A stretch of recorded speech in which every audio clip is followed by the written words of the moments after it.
আজকের এই ভিডিওতে বাঁকুড়া ইউনিভার্সিটির সেমিস্টার 4-এর মেজরের সিলেবাস সম্পর্কে আলোচনা করব। যারা বাঁকুড়া ইউনিভার্সিটির 4th সেমিস্টারে আছো, ম্যাথামেটিক্সে মেজর যাদের আছে তাদের টোটাল 4টে পেপার পড়তে হবে মেজরে, এবং যারা মাইনর আছো তাদের জন্য বলে রাখছি মাইনরে শুধুমাত্র এই যে মেজর 7 যেটা লিখে রেখেছি মাল্টি ভেরিয়েবল ক্যালকুলাস, শুধুমাত্র এই পেপারটাই মাইনর স্টুডেন্টসদেরকে পড়তে হচ্ছে। তো যাদের মেজর আছে তাদের এই 4টে পেপারে কি কি থাকছে একটু বলে দিই। মেজর 5-এ দেখো তোমাদের থাকছে Riman integration and series of functions, এই পেপারটা তোমাদের পড়তে হবে। মেজর 6-এ থাকছে গ্রুপ থিওরি, মেজর 7-এ থাকছে মাল্টিভেরিয়েবল ক্যালকুলাস, এবং মেজর 8-এ থাকছে মেকানিক্স। এই যে 4টে পেপার আছে, এই 4টে পেপার 10 মার্কস তোমাদের থাকবে ইন্টারনাল অ্যাসেসমেন্ট, এবং 40 মার্কস তোমাদের থাকবে এন্ড সেমিস্টার এক্সামিনেশন। অর্থাৎ দেখতে গেলে ইন্টারনাল এবং রিটেন দুটো পরীক্ষা মিলে মোট তোমাদের 50 নাম্বার পড়তে হবে, এবং প্রত্যেকটা পেপার হচ্ছে 50 নাম্বারের। এখন এটা তোমাদের হয়তো মনে হতে পারে যে আমাদের ইউনিভার্সিটিতে পেপারের সংখ্যাটা অনেক বেশি, কিন্তু তোমরা যদি অন্যান্য ইউনিভার্সিটির কম্প্যারিজনে দেখো তাহলে দেখতে পাবে অন্যান্য ইউনিভার্সিটিতে কিন্তু 100 মার্কসের দুটো পেপার দেওয়া হচ্ছে, সেই জায়গাতে তোমাদের 50 মার্কসের 4টে পেপার থাকছে। মানে বেসিক্যালি মার্কসের যদি তোমরা ওয়েটেজ বলো তাহলে দেখতে পাবে যে তোমাদের অন্যান্য ইউনিভার্সিটির সঙ্গে সেম প্রায় পড়তে হচ্ছে। খুব একটা অসুবিধার কিছু নেই। এখন 4 ইয়ার্স কারিকুলাম হওয়ার পরে সিলেবাসের বোঝা একটু হলেও বেড়েছে, এটা তো অস্বীকার করার কিছু নেই। আর তোমাদের আদার্স যে পেপারসগুলো আছে সেগুলো তোমাদের এখন পড়তে হচ্ছে।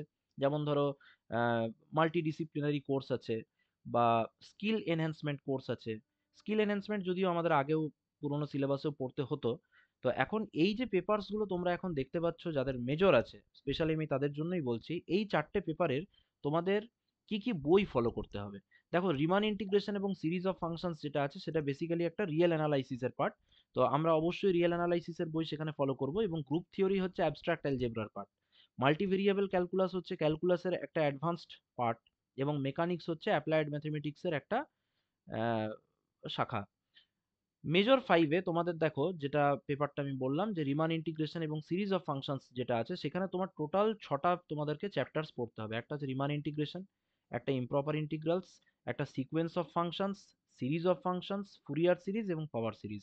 বুঝলে বিষয়গুলো অত্যন্ত সহজ, ঠিক আছে? তোমাদেরকে ভালোভাবে বুঝে বুঝে পড়তে হবে। এবং একটা কথা আমি বারবার যেটা তোমাদেরকে বলবো, যে তোমরা কিন্তু যখন পড়বে নিজেদের মানে বইগুলো পড়বে ভালোভাবে, এবং ইউটিউবে ভিডিও লেকচারস অবশ্যই তোমরা ফলো করো, কোনো অসুবিধা নেই। কিন্তু মনে রাখবে তোমরা যখন কোনো ক্লাস করবে অবশ্যই কোনো একটা অন্য ইউনিভার্সিটির ক্লাসের সঙ্গে নিজেদের ক্লাসটাকে করবে না। মানে সাপোজ ধরো আমি এক্স ইউনিভার্সিটির সিলেবাসের সাথে আমার সিলেবাসের আমি মিল খুঁজে পাচ্ছি, তাহলে ওই ইউনিভার্সিটির সাথে কিন্তু আমরা ক্লাসটাকে চেষ্টা করব না করার, কারণ প্রত্যেকটা ইউনিভার্সিটির কিন্তু কোয়েশ্চেন প্যাটার্ন, মানে কোয়েশ্চেন ধরো তোমার 5 মার্কসের আসে তো অন্য ইউনিভার্সিটিতে হয় 6 মার্কসের আসে। তাহলে একটা উত্তর মানে কতটা আমি লিখবো, উত্তরের মাত্রা কতটা হবে, সেটা কিন্তু ডিপেন্ড করছে মার্কসের উপরে, ওয়েটেজের উপরে। তো সেই ওয়েটেজের যেহেতু তারতম্য এক একটা ইউনিভার্সিটি ওয়াইজ হয়েই থাকে, সেই জন্য সবসময়ই চেষ্টা করবে বাঁকুড়া ইউনিভার্সিটি স্পেশালাইজড যে সমস্ত মানে ক্লাসগুলো হয় সেইগুলোই তোমরা অবশ্যই অফলাইন বা অনলাইনে জয়েন করবে, ঠিক আছে? এটা কিন্তু অবশ্যই মাথায় রাখবে। এছাড়া আরেকটা জিনিস যেটা ফ্যাক্টর, সেটা হচ্ছে বাঁকুড়া ইউনিভার্সিটির প্রিভিয়াস ইয়ারের ট্রেন্ড যদি তোমরা লক্ষ্য করো দেখবে অন্যান্য ইউনিভার্সিটিতে যে সমস্ত প্রশ্নগুলো আসে সেগুলো হয়তো বাঁকুড়াতে হয়তো বেশি করে আসে না হয়তো।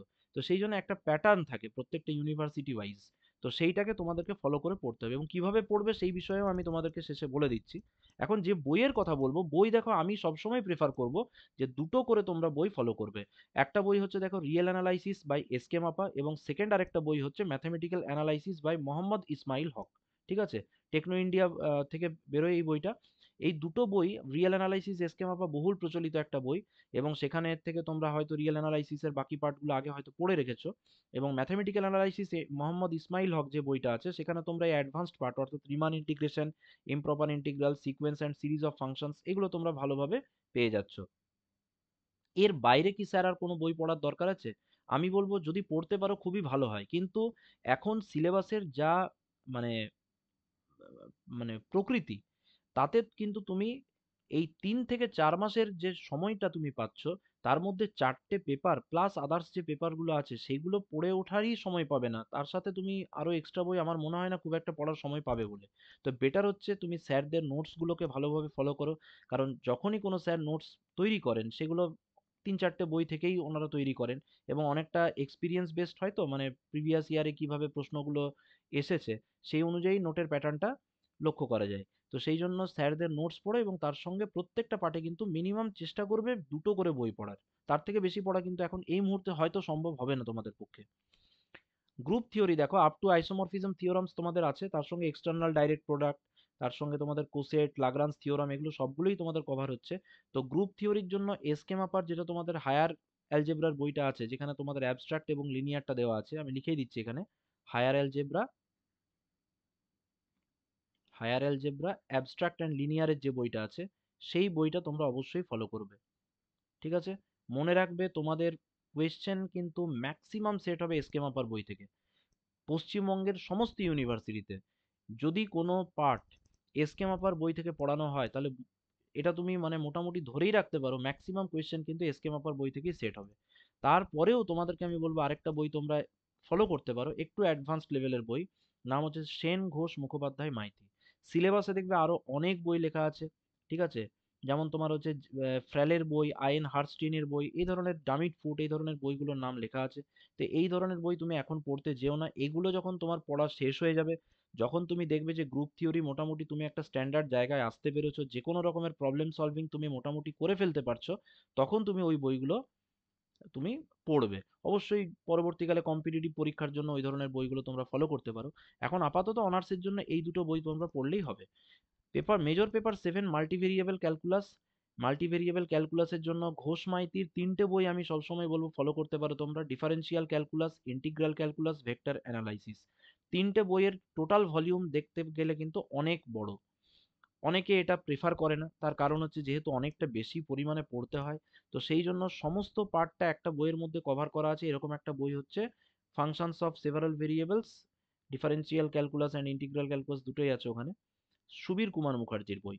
এই বইটা অত্যন্ত ভালো বই এবং কম্প্যাক্ট প্রিসাইজ বই, পুরো সিলেবাসটাকে কভার করছে।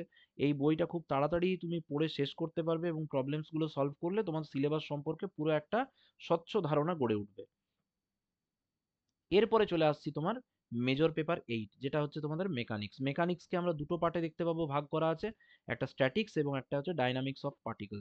স্ট্যাটিক্সের জন্য অবশ্যই তোমরা এমসি ঘোষ বা এস এ মোল্লার বই পড়তে পারো এবং ডাইনামিক্স অফ পার্টিকেলের জন্য খুব কমন দুটো বই, একটা হচ্ছে সাহা গাঙ্গুলি এবং আরেকটা বই আমি বলবো দত্ত অ্যান্ড জানা।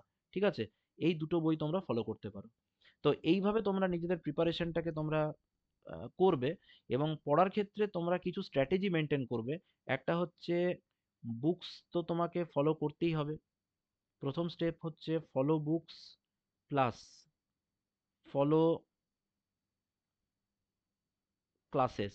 তোমরা কলেজে হোক বা কোচিংয়ে হোক যেখানেই তোমরা পড়ছো, বই ফলো করো এবং তার সঙ্গে সঙ্গে ক্লাসগুলোকে অবশ্যই তোমরা অ্যাটেন্ড করো।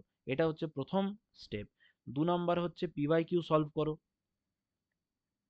তোমার নিজের ইউনিভার্সিটির পিওয়াই কিউগুলো তুমি সলভ করলেই যথেষ্ট। মোটামুটি শেষ বিগত তোমরা যদি ৫-৬ বছরের কোয়েশ্চেন পেপার ভালোভাবে করে যাও তাহলেই দেখবে অনেকটা তোমাদের স্বচ্ছ ধারণা গড়ে উঠবে। ঠিক আছে? আর তার সাথে চেষ্টা করতে হবে একটা মক টেস্ট দিতে। মক টেস্ট হলে তোমরা টাইম ম্যানেজমেন্টটা বুঝতে পারবে, কোথায় তোমাদের ড্রব্যাকস থাকছে সেগুলো তোমরা আইডেন্টিফাই করতে পারবে। সেই জন্য না দেখে ঘড়ি ধরে লেখার যে অভ্যেস সেটা তোমাকে করতে হবে এবং সেটা প্রপার একজনের গাইডেন্সে হলে খুবই ভালো হয়। তো মক টেস্ট তোমরা অবশ্যই চেষ্টা করবে করার। এবং আরেকটা যেটা আমি সবথেকে বেশি জোর দেব সেটা হচ্ছে বেশি বেশি করে প্রবলেম সলভিং করো। এখন কোয়েশ্চেনের যা প্যাটার্ন, এখন কিন্তু ঠিক কপি পেস্ট বা কমন টাইপের কোয়েশ্চেন খুব একটা কোনো ইউনিভার্সিটিতেই আসে না। ঠিক আছে? হয়তো তোমরা এরকম ভাবছো যে ২০২৫ সালে পরীক্ষা দিতে যাচ্ছি তাহলে ২০২৩ এর কোয়েশ্চেনটা খুব ইম্পর্টেন্ট। সেটা তোমরা প্রিপেয়ার করতে পারো পিওয়াই কিউ সলভ, কিন্তু এই মাইন্ডসেটে পরীক্ষাটা দেওয়া যাবে না। প্রবলেম সলভিং মিন্স তোমাকে কোনো একটা স্ট্যান্ডার্ড বই থেকে বেশ কিছু ইম্পর্টেন্ট কোয়েশ্চেন যেগুলো তোমার স্যার বলে দেবেন, সেই কোয়েশ্চেনগুলো তোমরা কিন্তু অবশ্যই সলভ করবে, নিজে করার চেষ্টা করবে। যখন কোনো অসুবিধা হবে তখন তোমরা ভিডিও সলিউশন বা তোমরা স্যারদের কাছ থেকে হেল্প নিতে পারো।